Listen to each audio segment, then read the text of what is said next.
Hello and welcome to the latest Capital and Kayfabe. I am your co-host, JP John Podman, the two-man power trip, of course. Joining me, the political pundit, the author, the journalist, the man himself, the wrestling historian, Mr. Jack Hunter. Jack, how you doing?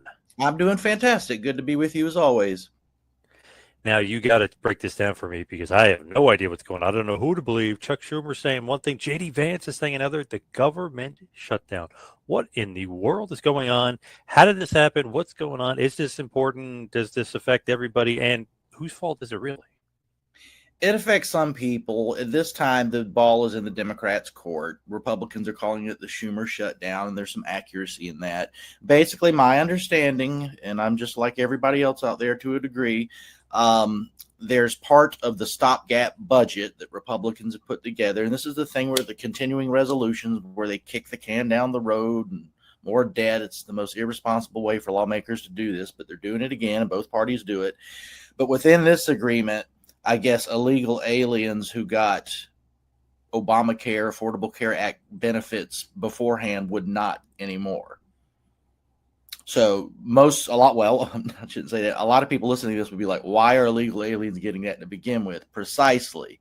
So the Republicans are trying to fix the problem. And Democrats will say in all these interviews, oh, that's not it at all. That's not the issue. And I can't remember the CNN host. He played a clip of was it been the 2020 presidential race or whatever, but every Democratic candidate, and there were like 10 of them, were like, do you want to continue this assistance to illegal aliens? And they all raised their hands. So like the ones saying no Democrat believes this are liars, because they do. And that's what's stopping it. Look, I worked for Senator Rand Paul under more than one shutdown. Like I was on Capitol Hill and going to the Russell Senate building. Stupid stuff like, and look, there's people out there who aren't working or got some time off who are federal workers. I get that. But they also do stupid tricks like no more tours of the White House. The Republicans shut down the government. So now if you're on vacation in D.C., you can't. Stuff like that to kind of tick people off. They aren't real. Like there's no need to do that. When I would enter the Russell Senate building, which is where Senator Rand Paul's office was, there was a members only entrance where you showed your badge. During the shutdown, you had to go through the tourist entrance because that's where we were. Stupid stuff like that. So it'll be over in a little bit. And then 1 or 2 years from now, one of the parties will do it again and blame the other and act like it's the worst thing in the world. It's never happened when it's happened plenty. But is it really their fault, though? Like, what are they saying that no, it's not their fault? Meaning, like Schumer and the Democrats. How are they spinning it? They're saying that the Republicans are attacking health care for all. They're specifically denying it to illegal aliens, which Democrats want to do, have said in the past, can't say right now because they know it's politically stupid, so they just say anything else. That's what's happening. It is the Schumer shutdown. So if the Democrats would, I'll leave it at that. So was JD Vance pretty spot on with what he was saying? Because they were saying JD Vance is completely off base here. No, I think he's pretty. Of course, that's what you say if you don't really have any kind of defense.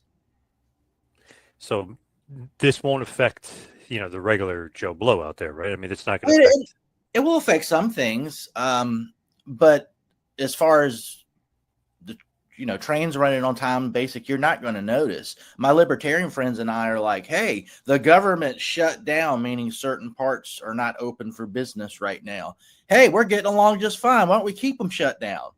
So, like, yeah, it's a teachable moment. Like, are you, John, is your life turned upside down between now and yesterday because of the government shit? Like, what? Right. Nope. I got my mail today. Like, I don't even know what that is, but sure. So, my son was worried, though. I mean, he's 10, but he was worried. He's like, 10, the government's shutting down here. So he's like kind of nervous. But I said, I don't think it's a big deal. I don't think anyway. I'll like Jack tomorrow, but I don't think it's a big deal. Yeah, and I have friends that work for the federal government. I think 1 or 2 might be off and the others are not. And like the world keeps spinning and whatever. People usually get back pay anyways. When this is going on, though, do they deserve to be paid? I know they technically will get back paid, but to certain people in Congress or whoever, do they deserve to be paid, though? Because I'm hearing that maybe they're going to not pay them. That would be my preference. And the few Republicans I like Rand Paul and others, are totally fine with that legislation to that end. That like when these things happen, don't just sit back, Mr. Congressman. You got a couple of days off and then you get paid anyways. How about you don't get paid at all? The way you're trying to pass this with the stopgap spending budget is irresponsible to begin with, but that you can't even do that, like, it's just irresponsible on top of irresponsible, like putting a hat on a hat, as Jim Cornette says.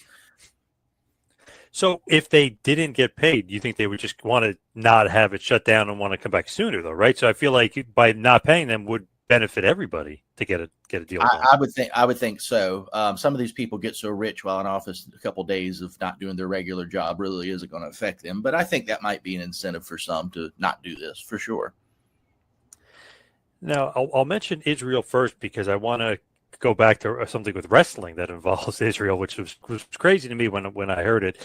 But what is going on? What's the latest with Gaza and the flotilla, whatever, them trying to get aid to Gaza? What is the latest? Israel wants them to go through Israel first and then go to Gaza? Like, how are they going to get humanitarian aid there?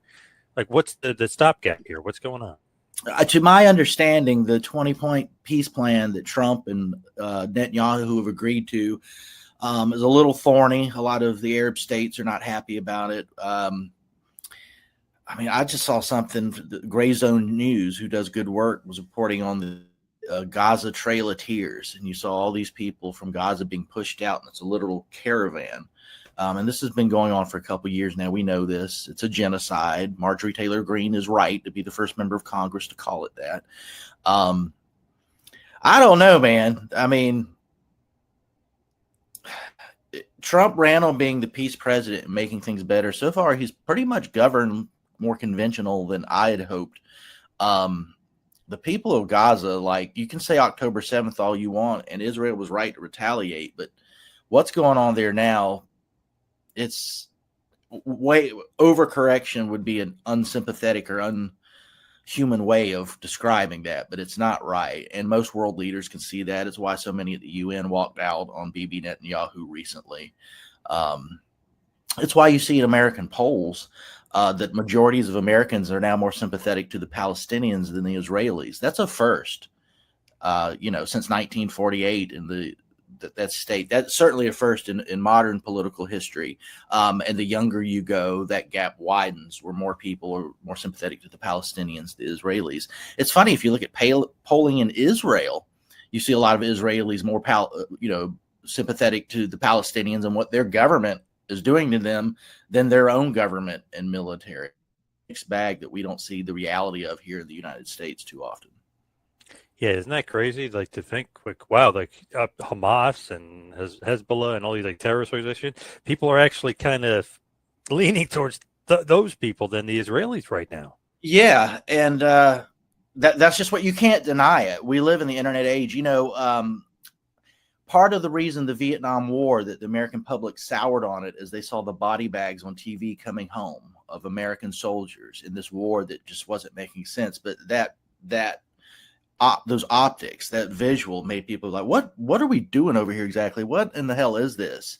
That and the Pentagon Papers, a few other things, when the public understood, like, we're just sending these guys into a meat grinder, turned public attention against it. Well, we live in the internet age, and you might not see it on CNN or the Washington Post, the gore that's happening with all the killing going on in Gaza, but you can see it on Twitter or X or Instagram or certainly TikTok, which was their main concern with it. I don't care what they say. And people see that, and they're like, what in the hell? There's another dead kid. Why? What did this kid do? What does this kid know about any of the politics of this? And they're being targeted. A lot of my Catholic friends saw the only Catholic church there just bombed. And it seemed like intentionally, like, what do you do with that? Like, these people are praying. And by the way, they're still there and holding mass and do it, like, which is, pretty amazing. But you see enough of that, enough Americans see it, and they're like, we're paying for this? What in the hell? What in the hell? Pretty crazy. What did you think about the walkout, though, when they did walk out on Netanyahu during the speech at the I UN thought there? it's absolutely appropriate. I mean, Netanyahu's a war criminal. Maybe I'm getting us in trouble and saying this, but that's he checks the boxes. And we've gotten to the point where the other civilized nations of the world, in the West in particular, are looking at this and going like, no, we can't support this. And they did the appropriate thing. And you can mask it, and neoconservatives and some Democrats and others here in the United States, certainly some neoconservative Republicans, can mask it and pretend like it's not happening. And good luck. Reality's reality, and we have the internet, and people are seeing it. Man, the UN meeting was interesting for that. Obviously with that going on. Funny with Trump too. Remember the teleprompter didn't work, and he was making fun of whoever was running the teleprompter. Like, so he had a great funny line there. Anything else good or interesting come out of that meeting? I don't know. To go in a completely different direction, when I'm thinking about Israel and wrestling, and you probably, I was amazed to learn as an adult. This is a lighter note to kind of get us out of this dark stuff. Right. That like the Von Erichsen World Class Championship Wrestling was a big deal in Israel in the 80s, yes. Like their television. Yes. Like how did that even come about? How did that happen? But they would send them tapes, and I guess they would go over there sometimes, right? Yes, yes. But like Harry Von Erich and the whole family, and the whole company, that was a big deal in Israel in the 80s. It's just kind of wild to think about. So like random and weird and crazy, but true. And they would go over there, and they were like bombarded like rock stars, like it was like the Beatles. You know what I mean? Yeah, like people were like knocking, like it was like celebrity superstardom times 10. It's like, oh my God, Iceman King Parsons, let's mob him because we're in Israel, like stuff like that. Well, that's crazy. Like the major American companies and even TNA would go to India and places like that. You just, when you don't ever see it or get it. I remember the Iron Maiden documentary came out about 10 years ago where Bruce Dickinson, who's the singer, is also a pilot, and they were flying to these countries in South America that never get shows. The whole idea is you can pack all the stuff on the plane and fly there. You couldn't get trucks there, but you could fly. And wherever the hell they were in South America, I remember people were camped out for like a month, like in sleeping bags on dirt. And when Iron Maiden crying and freaking out because they know the music, they listen to it, but nobody ever comes to see them. So that's probably what the World Class experience was like for the Israelis in the 80s. Like what wrestling was running there, what major American or European wrestling was running there that they watched on TV. That might have been it. Yeah, and the Von Erichs were like gods over there, basically. Yeah. Like huge celebrities over there, which is so funny that these, rednecks, if you will, from Texas, of all places, are huge stars in Israel, and they're like huge the Beatles of Israel in the 80s, which is nuts. I wonder what they watch in Israel now. Probably WWE and AEW. I don't know. Probably. So here's an interesting thing that kind of ties in perfectly to this. So I guess they do watch WWE or NXT or maybe both, because WWE and really NXT, we're having a show with TNA on October 7th called Invasion.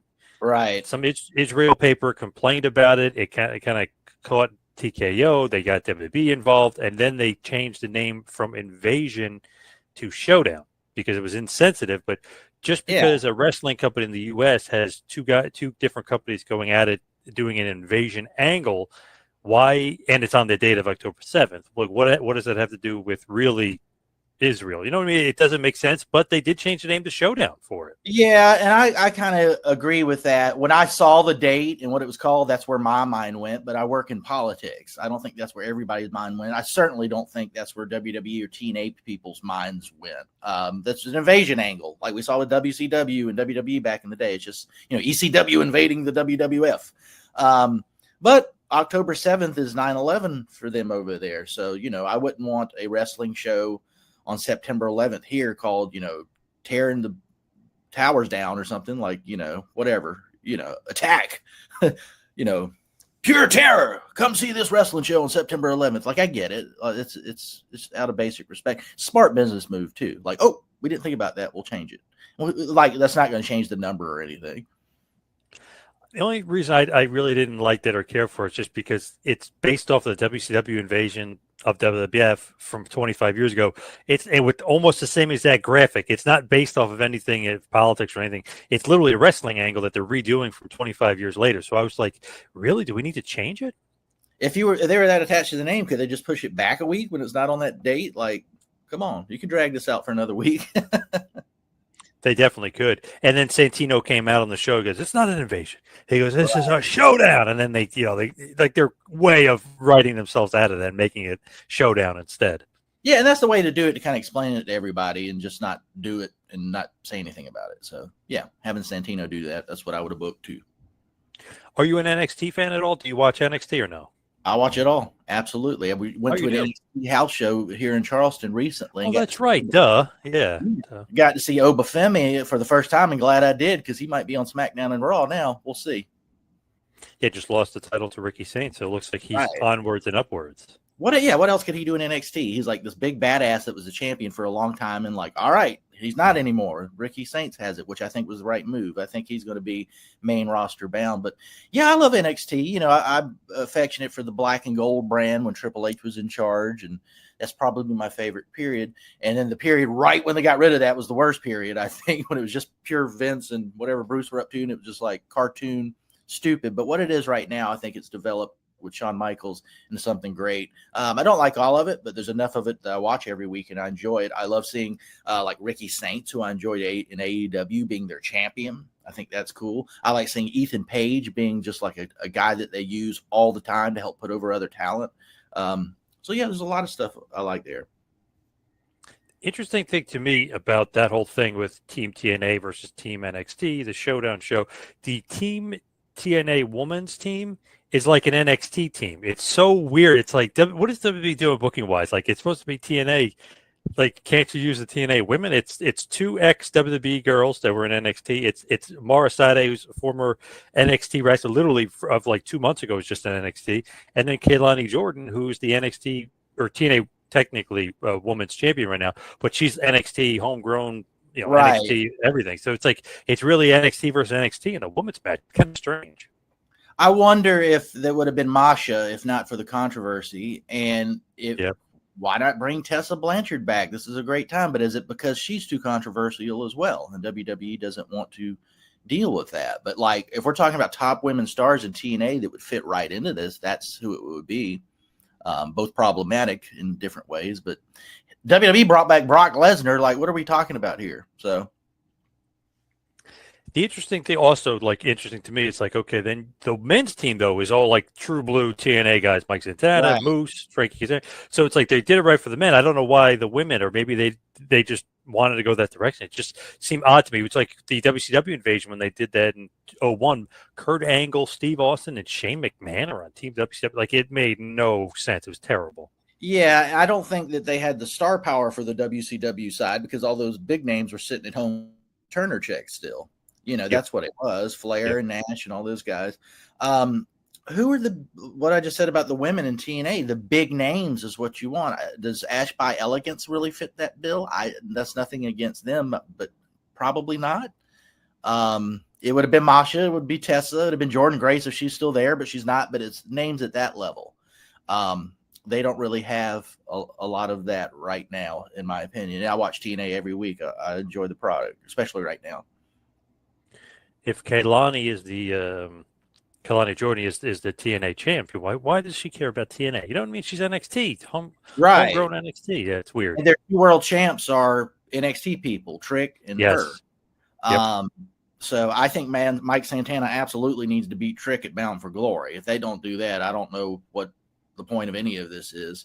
And I think Tessa should be the person, even if it's just on TNA TV, to beat Kalani Jordan and bring that belt back to TNA.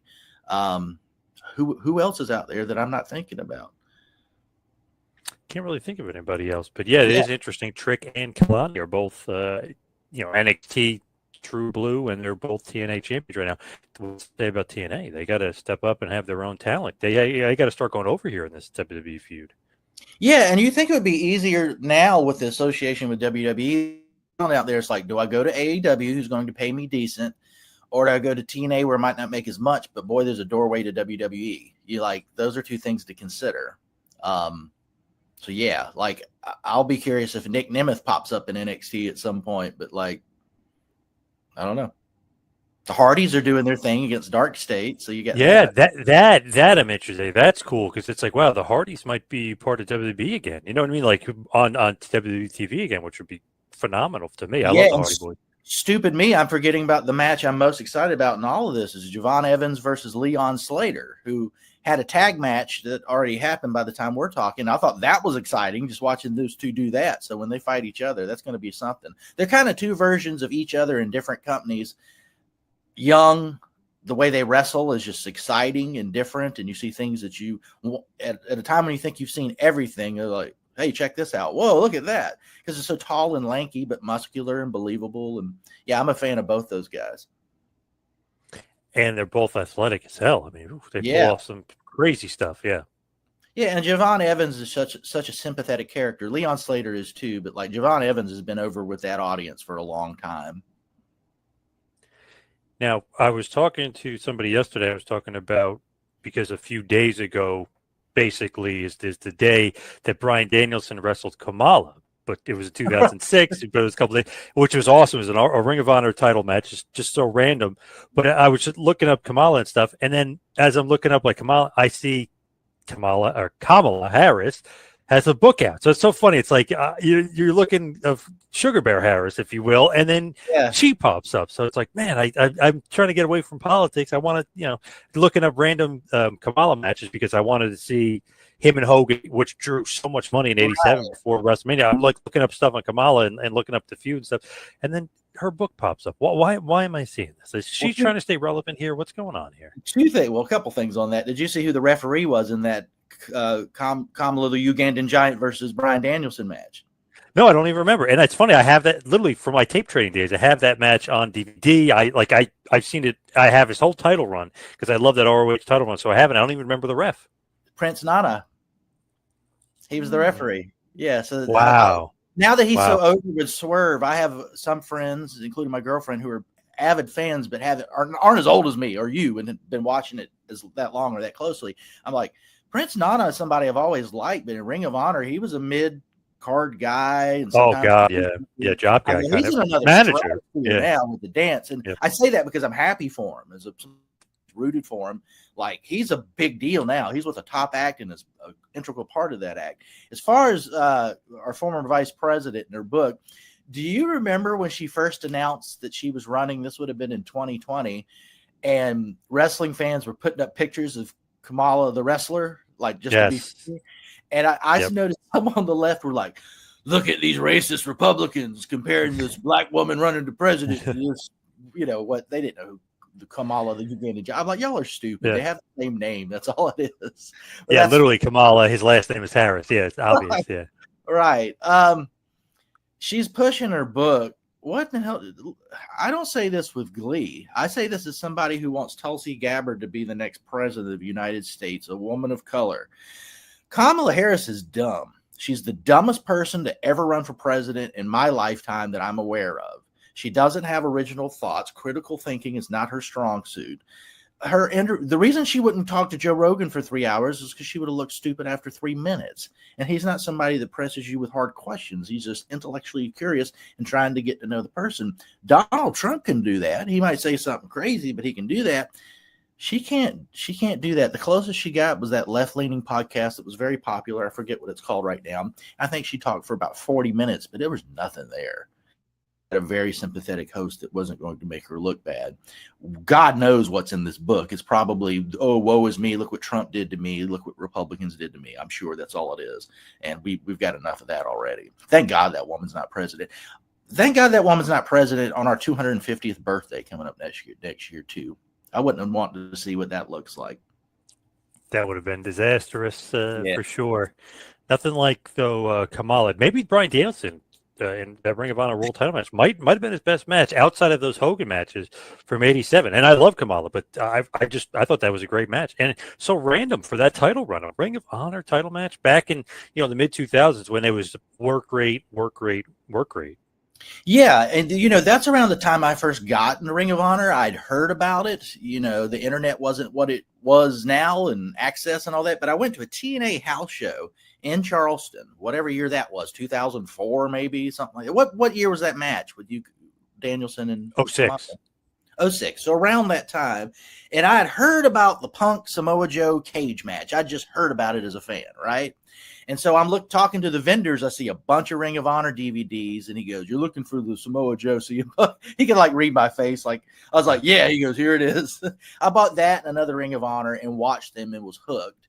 I guess that would have been right when he was booking. Yeah. So, and I really liked it. And that's the first time I saw CM Punk and Ricky Steamboat being a guest referee and all this crazy stuff. I think the Rock and Roll Express showed up at one time when Cornette was doing it.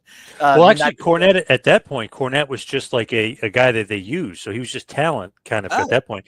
Gabe Sapolsky was the booker then. Was the booker, right? Who would yep. do Evolve and all that.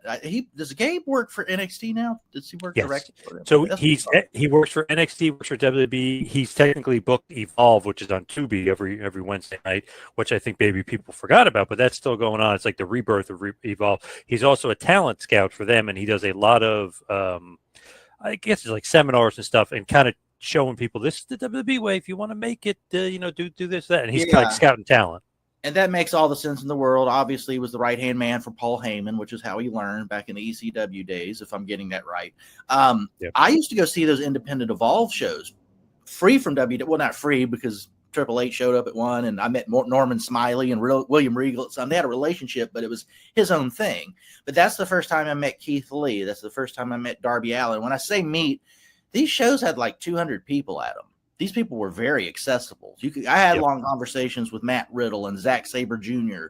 I didn't know who Walter was, but my British friend go to these shows with me. He's like, you got to check this dude out. Got my picture with him as an instant fan talking about current day Gunther. But those Evolve shows were special. They were at an Amish market outside of Baltimore, which was about 45 minutes outside of DC. You drive up there, and they couldn't sell alcohol because it was an Amish market. So we'd buy lemonade and stuff, mini bottles in my boots, and have a good old time. Nice. Great idea. Yeah, I remember when Velveteen Dream was on one of those Evolve shows, and that was like huge. Austin Theory was a mid-card guy in Evolve. I mean, he was there all the time. I'm trying to think of some of the other stars that are big now that were there, but there were Claudio. Claudio wrestled there. I guess Riddle. That's Riddle. Joey Janela and Penelope Ford were at a bunch of those. So pretty cool stuff. I have fond memories of that. I got some great pictures. I still have the Matt Riddle Budweiser T-shirt from that time, the Bud Can T-shirt. Yeah, nice. That's cool. That. Yep. And Bryan Danielson, the early days of Evolve, was basically him and Gabe were running it, and then in between when he got fired from WWE, supposedly for choking Justin Roberts with the tie. Although I've heard a different story. I heard it was because he spit on John Cena and John Cena complained. I heard that. That's a little tidbit out there. But I guess Danielson has forgiven him since then. But supposedly that played a part in it as well, although that doesn't get talked about nearly as much. But he then started Evolve with Gabe, and he was doing that, and then WWE brought him back, obviously, for SummerSlam that year, and off to the races for him. But he was a part of early Evolve too.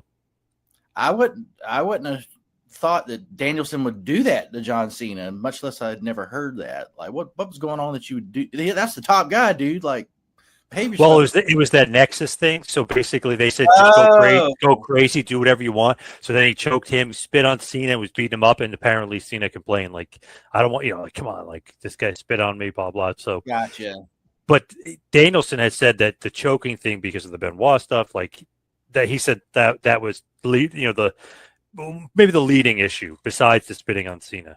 Yeah, and they brought him back fairly soon, as I recall. He wasn't gone a couple months. Yes. Yeah, just kind of had to set an example kind of thing. Yeah, that early Danielson, I think one of the first things I saw Ring of Honor wise was Nigel McGuinness and Danielson. And, I like indie tier metal. I didn't even know Nigel came out or Bryan Danielson came out to the Final Countdown. I had no idea. And I saw it, and, that was an era of Ring of Honor. They weren't worried about ASCAP or licensing fees for music. It was like Jim Crockett or Mexico. They just I've got this NordVPN and checked out the AAA weekly show the other night. Nice. Yes. If there's an English feed, somebody out there tell me. I don't know where it is. I love Spanish feed. And it's kind of hard to watch. There's some guys you don't know, and I don't know what they're saying. I can't speak Spanish, but like, who comes out living on a prayer? Is that Psycho Clown or? Oh crap! Is it Dr. Wagner? Dr. Wagner Jr. Maybe. But it was American popular classic rock music more than one time. Yeah. Like how they just do that in Mexico. That's not going to be on WWE TV. That's not going to be happening. No, they don't care down there like about that type of stuff. Well, is there any recourse? I don't know how that works. And no. I've been in the music business a little bit before, know something about it, but I don't understand how that works. I understand as a kid that the Road Warriors came out to Black Sabbath playing Iron Man. They had no permission to do that, and nobody was looking at it. Nobody cared. I get it. And if they can't come out to Iron Man, it's not the same. If Rock and Roll Express can't come out to ELO, it's not the same. And, But I'm not mad at WWE for not wanting to pay everybody a cajillion dollars for this music too. Yeah, you're, I guess, kind of allowed to get away with it down there. Now, as far as gimmicks and stuff, you can't gimmick infringe, and they really hard on that stuff. But the music and stuff down in Mexico, it like almost doesn't matter. It's crazy. You just get away with it. Didn't Beast Mortos get mad about something on the last WWE AAA show? Somebody kind of looked too much like him or something? Yes, because it's a similar gimmick. But the thing is, AAA owns the gimmick, so they can put anybody in the gimmick. And obviously he changed his name to Beast Mortos because you can't use that gimmick anymore. So somebody else can technically be the gimmick. It's like La Parka for a while. The real La Parka wasn't La Parka because he had left the company and they just put somebody else in the gimmick. So they could do that. They own the gimmick. That gets confusing. Well, let me ask you.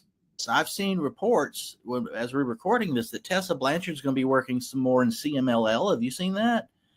I have not. That's interesting. Yeah. If she's still in TNA, I haven't heard anything. I know Storyline, she got suspended for beating up the announcer or whatever. But I haven't heard anything about her not being in TNA anymore. And if she's in CMLL, they're in a relationship with AEW. I don't know how all that works. So maybe it's just she's purely independent and can work for TNA and CMLL, and it's not a problem. I don't know. But I'm a big fan of hers. I'll watch her wrestle anywhere. Yeah, she's great. She's one of the best women's wrestlers for sure. It's a shame that the past and all the issues and that kind of has prevented her from really being in WWE or really in AEW right now. But I think she is independent. I think she can kind of go and wrestle where she pleases, I believe. I'd be interested to see that. And I mean, but she can't be on a AEW CMLL combined show if she's in TNA, right? I wouldn't think. I would like to see that. I'm saying I understand the business logistics of that. Yeah, I wouldn't think so. She speaks fluent Spanish, by the way, so she fits in pretty well in CMLL. Well, she spent all her time in Mexico, right? When she was just kind of banned in the U.S. or whatever you want to call it. Yeah, and her ex-husband is from Mexico, so yeah. Okay. I didn't know that, but I'm not surprised, and that's going to be helpful in working with these companies. And I love that the American companies, both of the major ones, are working with the two most major Mexican companies now.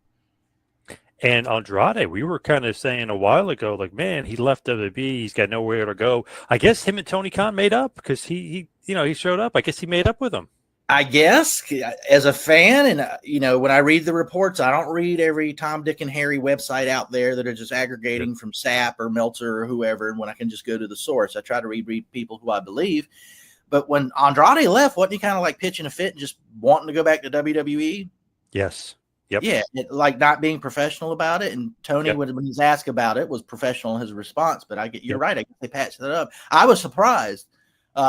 That he popped up, and I guess he has no compete with WWE. And on top of how he left AEW, didn't he like ghost some people in WWE at the end of that? You can't do that. Yes. So you can hire the guy that went out the way he did from your company and just did something else with the other company that you would never tolerate doing to your company. I don't know. I'm not them. As a fan, it's cool to see, but we'll see how long this works. Hopefully it goes off without a hitch. So, gotta throw this out there though about AEW. So obviously he makes a surprise appearance. He beats up Kenny Omega. He joins the Don Callis family. Do you know how many people are in the Don Callis family? And this is not a joke. This is a shoot. How many people are in? Do you know? Like 10 now, or is it more than that? Up more. 15? Ooh, very close. Technically 14 members, technically. Okay. Isn't that crazy? It is crazy. Well, you've got Andrade there now. Obviously, Takeshita, Okada, Trent Beretta, Lance Hoyt. That's not his name anymore. Archer. Yep. Archer. Who am I missing? Brian Cage, Mark Davis, Josh Alexander, Rocky Romero, Hechicero, Wardlow, and now El Clone, as well as Andrade. Right, which is the Mirror Evil hologram, right? Yes. Yep. So the real hologram's hurt. Do we know who this clone dude is? Like, is he a? Yeah, he's a Rez. He was in MLW. So Aramis is hologram. This is a Rez. Okay, I've been watching those MLW specials. I think I just watched Fightland from last weekend. Nice. I really enjoyed it because they're free on YouTube, and MLW is coming to Charleston, which they talk about on all these shows. So we've enjoyed watching them. That's interesting. I didn't know that's who the evil hologram was. Clone. Arez and Aramis had a good feud too, if you remember, in MLW. They always had good matches against each other. For those who aren't watching MLW, MJF's been on a lot of their shows recently, backstage talking to Hammerstone Yeah. about their old Dynasty days and all that. That's been pretty cool to see. I don't know what they're doing there. Hammerstone should be in one of the big companies by my lights. Like, look at the dude. I've always been a fan of his. And I think, and I know this is a guy you know well, but I've always thought he kind of looked like the franchise a little bit. It's like facially. Yes. Both had good builds, but like that's who he's always reminded me of. Like a franchise is muscular, but even more so version of him. So that's a compliment. Here's another thing which is kind of fascinating about that. MLW kind of was obviously against WWE. They sued him at one point, won about $20 million in the lawsuit, but they were against AEW because they were saying AEW took all their talent, so there was an issue there. But MJF shows up there all the times. So it's so interesting. It looks like CMLL kind of blended their agreement together and okay, and now they're like on good terms. Interesting. I think when you're a smaller company like that with some good names that people want to see and remember and know, like you want to work with other companies. I think it's smart. I think it's foolish not to do that. Wasn't MJF's out and how he joined AEW was that when he joined MLW, the clause was you and AEW didn't exist yet, right? So that wasn't part of the contract. Yep. Okay, that's my understanding. So he could go to AEW because that wasn't in the contract. But if AEW existed, it probably would have been in the MLW contract. So kind of fascinating, like that which is good, again, like starting to make deals. Because remember, they had that TNA deal that kind of fell by the wayside, and WWE kind of picked up on it. So It is interesting, like to kind of keep that going with MLW. Obviously smaller promotion, but it's good to keep that going and kind of have some synergy there with MJF going through basically all these different brands. No, I like it. It's a shame. I watched MLW a lot before AEW existed, and Vince was still in charge of WWE, and TNA was not quite where it is now during that period, in my opinion. But MLW was, and I don't want to watch Ring of Honor, but they even kind of took a downturn towards the end. But MLW was always quality stuff. I always liked it. I like Court's style and how he envisions wrestling and what it should be. I've always liked that. Maybe that's coming up as a Jim Crockett kid in the 80s. I don't know. Just want to circle back because I'll do a little maybe guilty, not guilty with you here, just to kind of get just to circle back to some politics that we didn't bring up before. I know it's completely going back into the political world, but just curious here, guilty, not guilty here. James Comey's indicted on 2 charges. It's kind of been explained out there what he did or what he did or didn't do or whatever. So what do you think? James Comey, guilty, not guilty? I think he's guilty of these things. And I don't say that like, oh, I'm a conservative, right-leaning person. I don't like him. He abused the government to use lawfare against a sitting president. Everybody knows it. All those lawsuits that Democrats acted like were the biggest thing in the world before the election, after he won the election, talking about Trump, just kind of went away or withered away or wasn't much to them because they were just using Comey's FBI, they did the same thing. And Trump is right to be like, you can't do that. That's illegal. Let's look at this. Let's investigate. So, yeah, guilty. He's been guilty the whole, before Trump won again. Like, anybody, you don't have to like Donald Trump to see it. It's clear as day. Man, he is a total wreck, that guy. And it's funny that people, buy his books and support him and stuff. Like, the guy is clearly, abuse of power situation. To me, anyway, that was my opinion of it. But look, we're in a place. Joe Rogan just talked about this. Where housewives and regular people who vote Democrat and hate Trump are celebrating political assassinations. So if that's where you are, you think that's okay, then yeah, an FBI guy totally abusing his power to get at the guy you don't like, you're going to be okay with that too and buy his book. So that's kind of where we are. These people are not liberal. They're something else. Another guy, Christopher Wray, a.k.a. Christopher Way, or however you pronounce it, but W-R-A. Guilty, not guilty here, because obviously 275 plainclothes operatives were in the crowd, and people kind of misconstrued that. I'm looking into it further. They were doing nefarious action. So guilty, not guilty for Christopher Wray. Guilty. So why is it taking this long to learn? I just made a video about this. Why is it taking this long to know the number? Which is 274, 275, what it is. I've seen both reported, whatever, it's 270 something. And the role, what you just said. So they're there, which they wouldn't even say before, and what they were up to. Were they just sent there to watch, or were they sent to instigate? Because it certainly sounds like more of the latter to me. Yeah. And something they don't want to find out. Part of Democrats' mythology in this Trump era is that was absolutely an insurrection on January 6, 2021 by dangerous MAGA people, and that's what they represent. And we're always like, it was a riot at the Capitol. The optics were bad. I was embarrassed on that day, which had never happened. There was no danger that the U.S. government was going to be overturned by these people who would have been shopping at Walmart on that day if this thing wasn't going on. These were powerless people, and they used the system to abuse them, put people in jail for 20 years for walking around the Capitol and taking pictures when they should have just got a trespassing charge or something like that. The mythology of that is something Democrats and their allies in government and outside government and the media want to protect. This was absolutely an insurrection. That's what's going on in the history books. Well, maybe it's something else, especially if there were 275 feds in the audience. And they don't want to lose that mythology. So, and supposedly not doing what they were supposed to be doing either. Right. So it's like, wait a second, they were inciting stuff. They were doing illegal activities. It's like, oh my God, geez Louise. And Nick Searcy, a good buddy of mine, famous actor, I've been on my show a bunch. Awesome actor, Peabody Award-winning actor, by the way, from, just a bunch of great stuff, but really Justified. It was, to me, my favorite role that he was in. Has a couple of movies about January 6th, and he had a lot of evidence about this that was already been out there. So it's like, hey guys, would you just discover my 2 documentaries now? You know what I mean? Like I've had this info out there, so they've been really slow playing this. Yeah, and imagine if Kamala Harris had won, we wouldn't be learning any of this. No, the myth would be intact, and Trump was right to pardon all of those people. I mean, he was right. The crimes were committed that day. Vandalism. One person lost their life, like trespassing, whatever you want to say. But it was not people in power who were going to overturn the election. I don't care how much they hated Mike Pence or whatever. That's just not what happened. I always compare it to Tom very quick during the George Floyd riots to say that, this is an uprising and wanted to use the Insurrection Act to put down those protesters. Trump, thankfully, did not do that in his first term, but that was a riot, dude. Those people were committing violence. People were getting hurt, but it's not an insurrection. Don't stretch it. The reason people do that, it's the same reason I don't like Trump designating people in Antifa as a terrorist organization. On January 6th, they wanted to say they were insurrectionists, so therefore we can get around their due process and abuse the law and kind of ignore the Constitution and give them these cruel and unusual long sentences.